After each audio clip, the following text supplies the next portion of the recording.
It's another Realtor to Realtor series, and I know that you're excited to be here because I am very excited to have you here.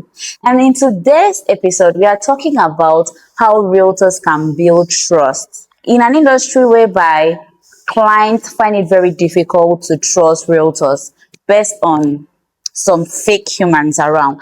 How can you, as a professional realtor, build trust that your client is able to trust you?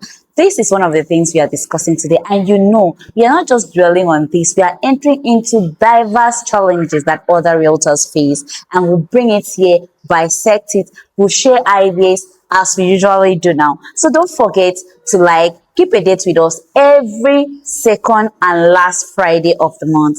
I remain your favorite realtor Abby.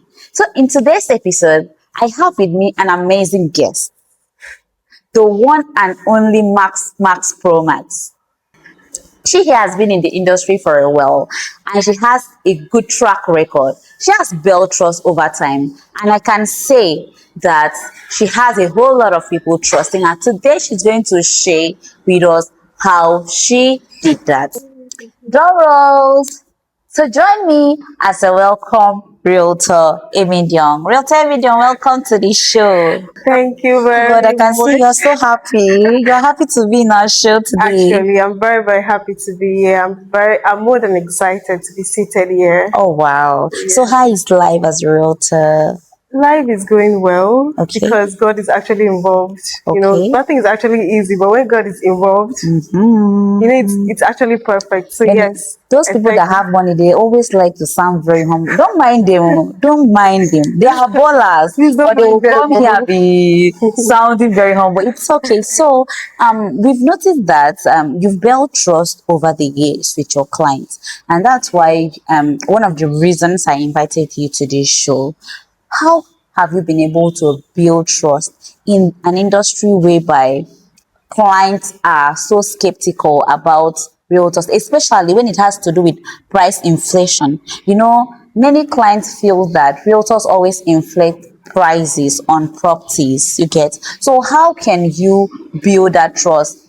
And even when you were starting up new, how were you able to transit, build the trust that your clients can trust you and they know you do not inflate any price and the rest of the thing? How did you do it? Okay, first of all, before I even try to answer your question, I Okay. would say it's actually a human thing to think that before you buy something that maybe this seller is actually inflating price. Oh, So a okay. typical human would maybe Especially so Nigerian. yeah, actually I'm one of them. Like before I buy a particular thing, I would like to go to the market, check this store and compare price. So yes, Oh, window shopping. it's also something that is common, very, very Okay. common Okay. in real estate. So now to the question you asked me, how can I build trust Yeah. where clients believe the price I give them, right? Yeah. Okay, in building trust, first of all, you actually need to be honest. Okay. Honest, and then in being honest, you are actually open to your clients. You're able to give your clients access to, like, if they are buying from a real estate company, you give them access to like the top officials in that company. That way, the price you tell them or whatever you tell them, if you're actually being honest, by the time they meet with the top officials, And have a yes, conversation. if so someone that is honest, whatsoever the official said and yours said, once Will they, yeah, tally. yes, Yeah. yes, so Okay. that client automatically trusts you. And once they trust you, they might not even have to, go through that process when next they want to buy from you. Do you Oh, get, maybe that yeah. first time they are buying from you? They are skeptical. Yeah, See what so kind? yes, it starts with you being honest. Just be honest with every information you're giving them, and also give them access. That way you're telling them you can Yeah, actually you come can and verify this. There, yes, you can do yeah, this. you're, Yeah. you're more like challenging their Yeah, and fears. the thing is that they might not actually go and verify all those things. They Yes, just want to but the push you. moment you're proving that stunt, that kind Eh, of, you can see this is my boss. You can come, and if, for a property where maybe it's owned by an individual, yeah, and then you give the person access to to like the right meeting the person. original landlord. Honor. Obviously, no landlord will want to, maybe a property is going for maybe 10 million, and then you now want to tell the clients maybe, I don't know if someone can hide something. Some do it, some do it, don't go there.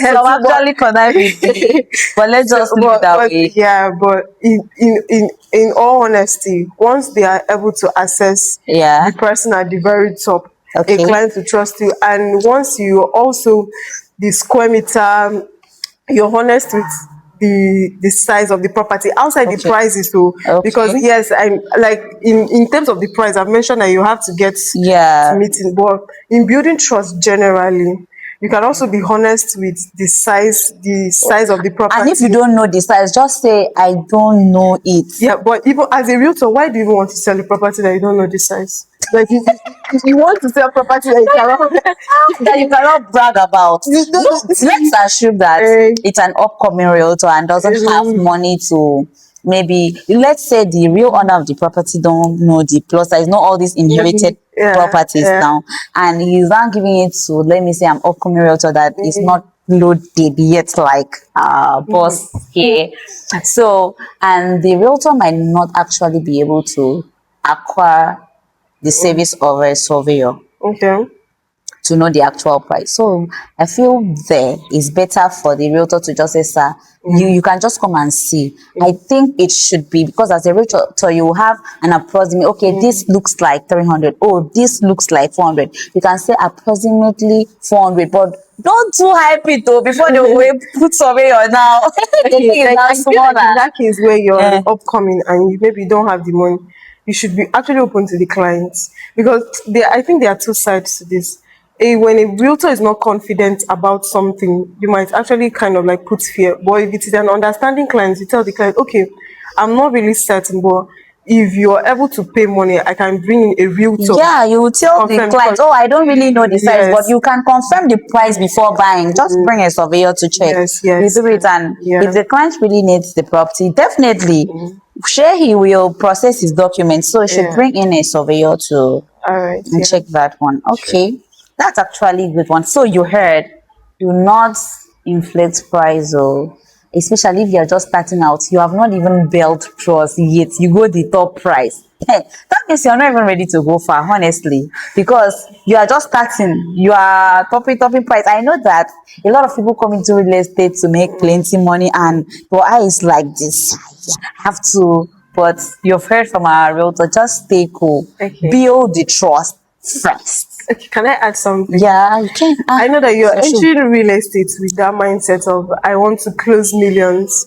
Oh, But I feel like as you're starting out, your main aim should be to build trust.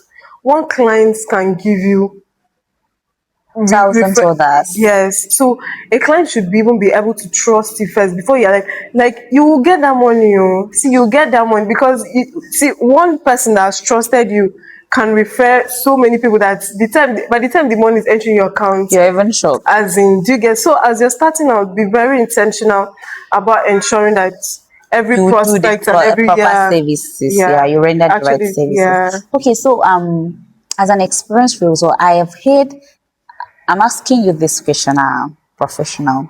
I've heard a lot of realtors complaining about how clients waste their time. Like they will just be booking for different inspection, but they're not buying any. So I'm asking you, how are you able to qualify serious clients from time wasters? Okay, because the moment you started the question, I was already laughing. Oh, you have experienced it. I was already laughing. If you've been in real estate for at least 3 months, you know that time wasters are even more than Serious clients. time wasters will text you. Like they are the ones that will call you. They can call you by very late in the night. I've had a client that called me. He gave me like over 6 missed call. I had stepped out. I came back 6 missed call in the you, space of one you minute. don't say, ah, I don't, my dear. I tried calling this man back, and like he was now cutting my call. I was now feeling like I just stepped out now. So, it turned out to be that he was a time waster. So now, how do I qualify? Serious Yeah, clients from the West Time Wasters. it actually starts from a conversation. Not every person that says I want to buy land is actually capable or is even ready, able, and willing to buy that land. So you Ready, be, able, and willing. it's not someone comes to your DM or calls you and say I want to buy land. You say when do you want to come for inspection? My dear, you might only end up carrying maybe in a day, in a week, if you or in a month, if you carry like 10 people for inspection, you might end up Wasting carrying money. 10 of them at time wasters. So for you to qualify, start with a conversation, and this conversation you should ask that prospect, what is your purpose for buying the land? Okay. Someone that is serious minded, or someone that is actually ready, would know that, okay, I either want to use this land to build, I Okay. want to invest, or I want to hold it as an Sleep. I asset. want to You get, do or land land banking, banking, whatever. They like should have they have something. something in mind. Yeah. You cannot just say, I just want to buy land. Or I just want to see the Yes, land. even someone that has money and maybe is buying it out of peer pressure, has it in mind that I will sell it later. Like A plan there is still something tied to to it. the You reason. cannot Yeah. just be anything. Like, that's number one too. So if you're asking a prospect what's your purpose, and the prospect is not able to clearly tell you what their purpose for getting that land is, that's red flag number one. Number two is asking them what is their budget. From there you would know, okay, if this client, because you cannot just say any amount. What do you mean by any That amount? I'm they not like that. They like that thing. Oh. time waster, Hmm. that's their side. They will just tell you any amount, and they might even mention a location that you know that the prices of land are very expensive, and they will just you'll be like, "Sir, what's your budget for this thing?" And they will tell you any amount. So you will go out. Let's say that you are a freelance realtor, for instance. Okay, or maybe you are working for a real estate, a particular company, and this client is acting very serious. So you start reaching out to other of your colleagues in another company now, and you're like, okay, oh, I have a serious client, he's ready to pay. Client. You've not even had the conversation yet, oh, and you now go. They will now say, okay, this one is 500K, this one is 500 million, mean to say 600 million, this, and you now, when you now start sending those things and the price to the client no go respond. Oh. My dear, that is like that's Like their you go tell me, see 500 million, 600 million. But that location, I don't know if they want to be using 1 million to be buying property in a location that is 500 million. someone that is actually even serious. I think a raw client, a very serious minded client, already knows that, okay, a property in this location would Should be cost this. within this range. Or some I of them might cannot. not know. They will be like, okay, so how much is property Yes, range in this this location? location, This is where yeah. you people can start the conversation And if there. for a serious client, they can, when once they tell you their price, if their price is actually beneath the location they have in mind, you Uh, can tell them, okay, okay, this sir, we is it. can do. But at least they have a budget. Okay, so once a client tells you the price they have in mind, and probably that price is now beneath for that particular location they have in mind, that way you Okay, can actually refer the client. But at you least, advise them yes, but at least the client actually has a a budget. price. Yeah, and another question you can also ask them is, if how did they feel when they initially got a land?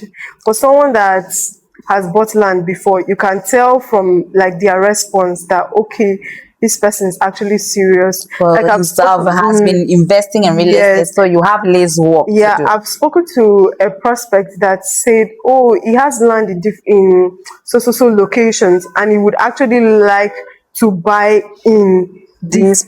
particular location. Yes, so that, oh, he bought in this particular location, and the return on investment You was already really, know you have less work with yeah, such clients. yes, So you the get. conversation is really important Yeah, anyways. so that way you can actually, you're able to tell that, okay, this person is a serious client. That if it's also a FaceTimer, you also know how you're going about. Not that a FaceTimer cannot be serious. A FaceTimer is serious, but the way you treat them is separate because you know you will have to educate them about a whole lot of things. You are going to, in fact, you have become their guidance at that moment. They will ask you plenty questions. Just get ready and all those stuff. Okay.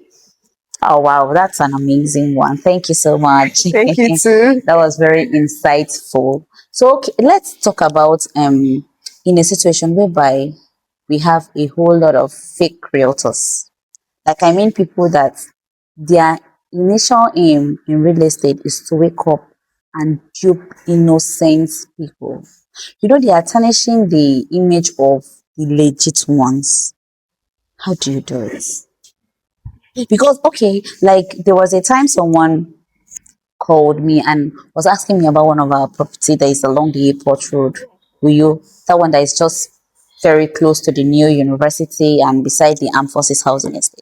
So we're having a conversation about it, and the guy was like, Are you sure that this amount is just what I'm paying? And I said, yes, sir. And he was like, no, this was how one of your colleague did. I said, my colleague, sir, please, which company? Now mention the company. I don't want to mention the company. That he bought land from this company, and they gave him a document to sign. Real estate company, oh, and they gave him a document to sign. And he actually read through that document before he signed it, just that he did not have his own copy.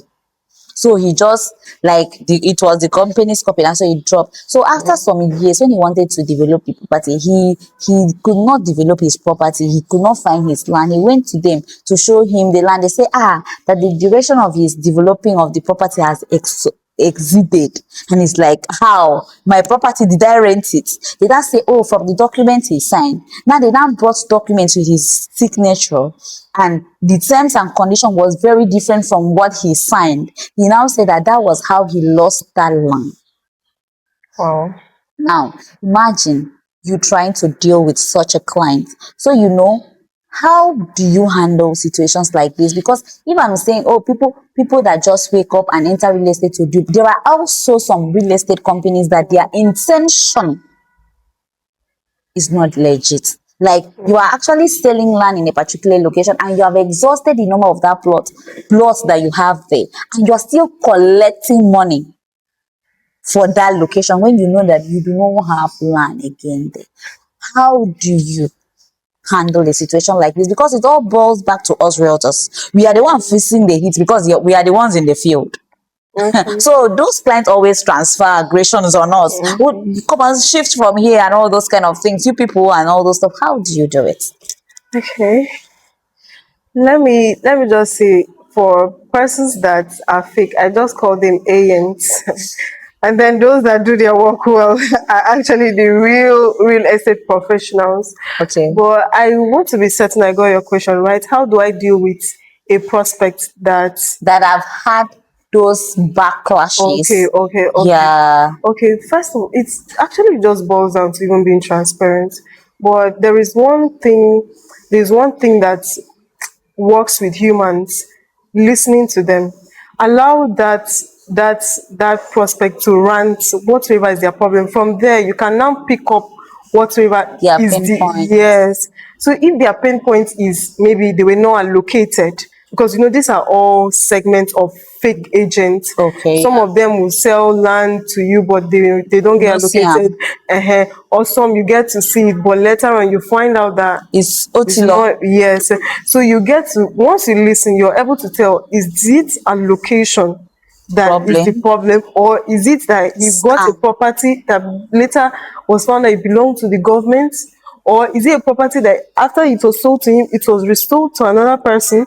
You get, so if the client's pain point from the whole fake agent thing is maybe allocation, you tell them, in my company, like in the company I work for, we do instant allocation. Send them proof, track records, pictures of, okay, these are cases where we've People that are actually, building on their plot already, yes, if there is any these are the planting. times we do instant allocation, so that way you're able to, okay, you're able to kind of like make the clients Relax release, a little bit. yeah, so that client is, because see, we are human, so once something yeah, so you just really have to They're be very, skeptical about a whole lot of yeah, so things. you have to first of all be able, and just really be intentionally be transparent with them, so that if you tell them a thing is maybe a land is black, for example, and then they decide to verify outside Your your, information, yeah. yes,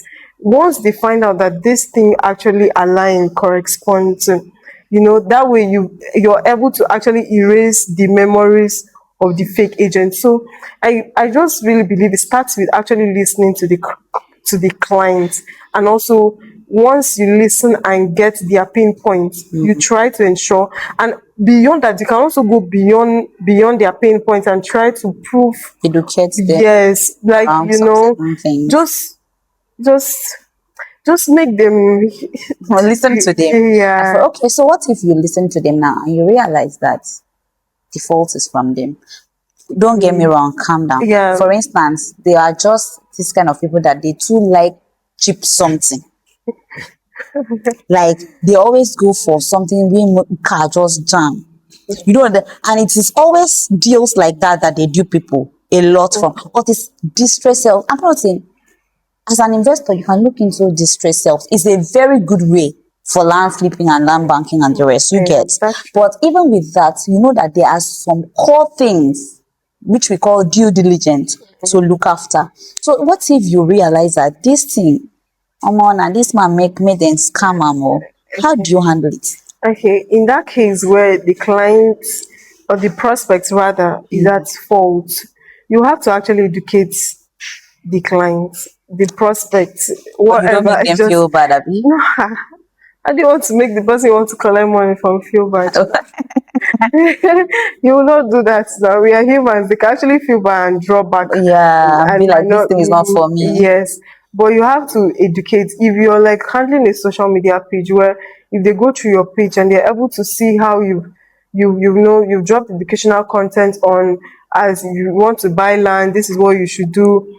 From there, without even you telling them, they are able to say, okay, this thing was my fault. Oh, I didn't do this. I Yeah, so didn't do that. it goes I down didn't to verify. I yeah, didn't check yeah. So this. you educate them, okay, that these are the steps.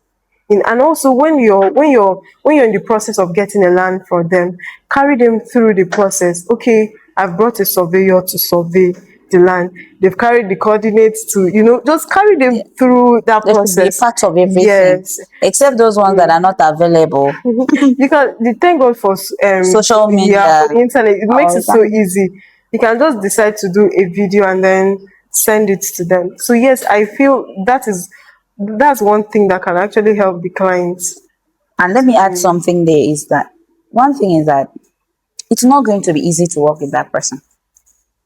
That's the simple truth. It will not be easy because whether it was the person's fault or not the person's fault for the dipping to happen, because I still remember one of our prospects that said that she has found 65K plot of land in Abuja.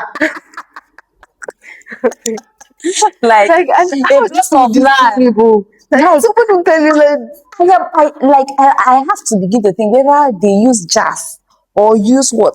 Because can you find 65,000 naira? Not per square meter. Oh. If it is per square meter, I yeah, understand. Do you yeah, get? yeah. Per plot. And she bought three. What was she feeling like? She was feeling like she's being smart. You cannot get a Nelly, Nelly. smartphone with 65K. I know Like, you cannot like get a smartphone with 65K. How much more a sometimes land? I begin to How much more a wonder that property? uh, Omo, we have a whole lot of work to do as realtors Yeah. because how can you, with your right senses, as a someone that is going into real estate, buy land 65K? Let's be real. Most of them in their village, they cannot even find land of 200K And per also plot. ignorance. Okay, so let's Ignorance. say someone will just go like that and fuck up and will still come and put it on realtors on who did this and on who did that and the rest. So you know that with those kind of people, you just have to pamper them. Yeah. Just repeat, oh sir, it's not like that. Oh sir, it's just they will shout on you, yes sir, just like that. The aim is for you to seal a deal and make Actually. sure that you are happy and the client is happy. That's Yeah. just it. Okay, let's move on to the next. That was a very interesting part too. How do you verify documents for your clients before selling that land? How do you go about it? Because you know that if you sell land with court case for your clients, Mm. you are not, you are part of it. Oh, Yeah, you appear actually. in court. Have you visited courts for land disputes before? Funny enough, no. One day, just stroll down to the court. You are not going to enter. I know that you are a Funny very smart person, but enough. just stroll down to the court and sit down. Even you as a realtor, upcoming realtor, if there is any court close to your environment, one day just dress up, jejely go and sit down. It will be And the thing a about serious land eye disputes, opener. disputes is that they will Stupid, stupid, stupid things that would not have led them there. Oh, this was the boundary. This other person has shifted here. Wahala. Two brothers. So just silly things. So As a realtor, how have you been able to verify authentic properties for your clients over these years? When it has to do with verifying property, every realtor should actually have a surveyor and Okay. also a lawyer. This is What if it's I don't it's have very money? calm down, Okay. calm down. It is like this is what actually even boosts the confidence of the clients once you're able to bring in your own surveyor and also bring in a lawyer. But before I go to the part of what if you don't have money, let me just answer generally.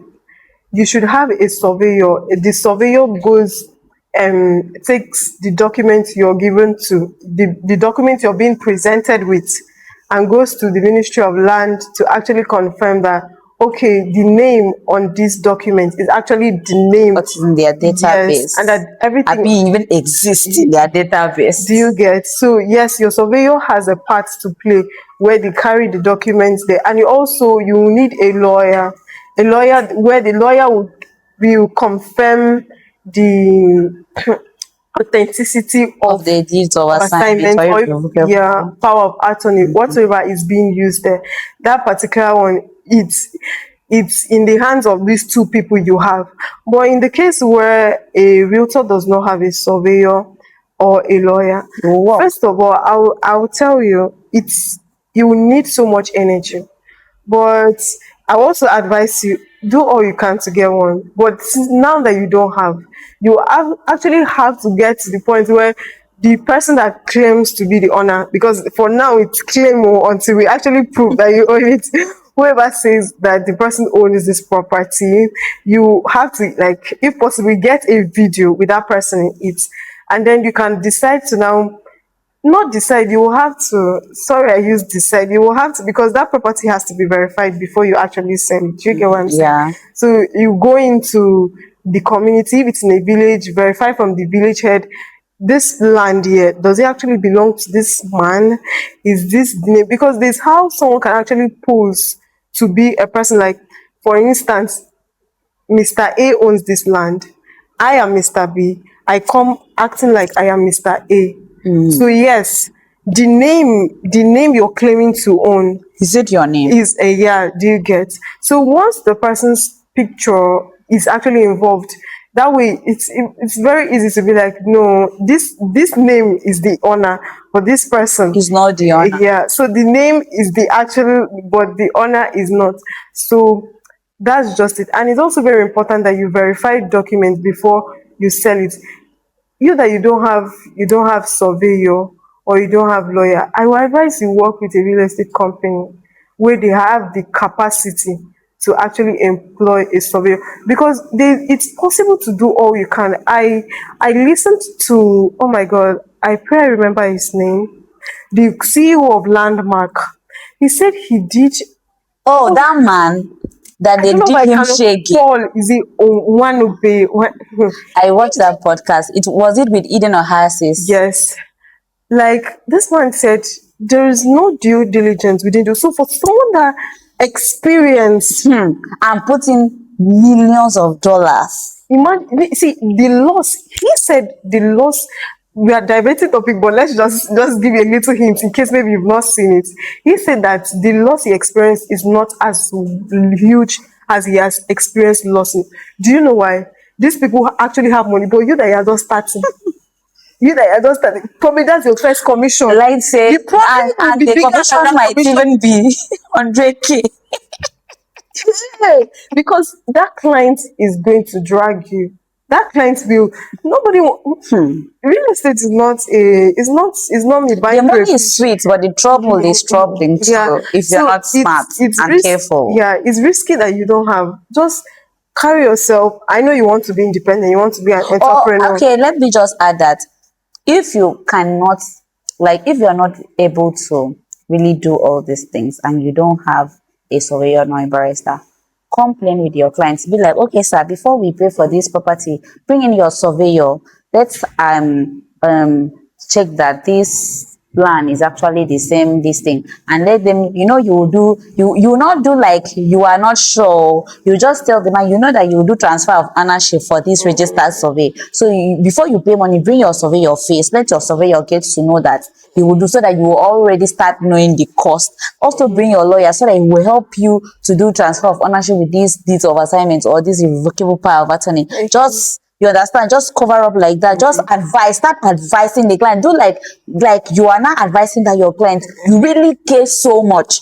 You understand, you really care so much for his or her. So that client will be like, okay, okay, I will do it. So the person will now, that you are not, but we are not advising you, but just Yeah, that's just try to do everything possible, because if you cannot, I know that gradually you'll be able to have, because the other day I heard when has to say that she has like 4 surveys. I say, wow, we are getting there, we are getting and in close. that podcast she said, is it three of them confirmed that this land this property was legit. So So you can all those imagine. kind of things and the rest and the rest and the rest of it. So so you just have to verify everything. If you are not, just get ready, you're gonna work.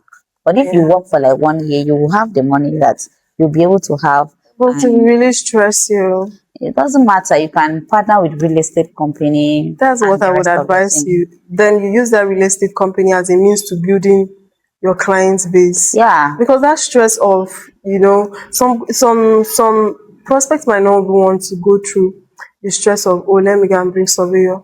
They can leave you. They will, Because do you know if that I if some people don't even like, there are some people that don't even like the stress of they will pay for land and finish and go and start looking for who will do documents for them. yeah, They don't like it. They just want a situation whereby I am paying 50 million. As I pay this 50 million, my documents are also ready. So I don't, so there you have to find a trusted real estate firm to work with. yeah. Okay, realtor medium.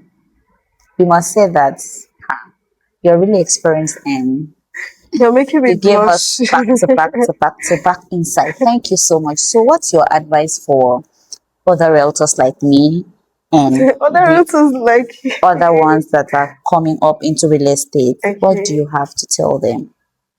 I would say real estate is built on integrity. It's important that you sustain your integrity. Don't in the name of pursuing commission mess with your integrity. I know you're interested in the commission. We all want that commission, but prioritize that prospect, that client's interest over that commission. Let it not be that you've seen that this property, there's a fault somewhere, but because the sound of that money dropping in your account, you can already imagine it. I've been there. You already programmed, this is what I'll do with it. And because of that, you go ahead to sell that property that it's not genuine. Oh, wow. So no, please don't mess with your integrity. It's very important that it's just sustain your integrity. Yeah. Oh, thank you so much for your advice. You have heard from her. The commission is sweet, but if you don't get it right, the troubles are more bitter than that commission. So until we come your way next time, every second and last Friday of the month, stay tuned. Thank you so much. Thank you for coming to our show. We Yes, really and please appreciate it. like, share, Oh, react, comment. please, please. Don't receive all Realtor this to Realtor by information. TLE. Yeah. Yeah. Thank you so Thank much. you too. All right. Nice to have you. Bye Yeah. bye. Bye.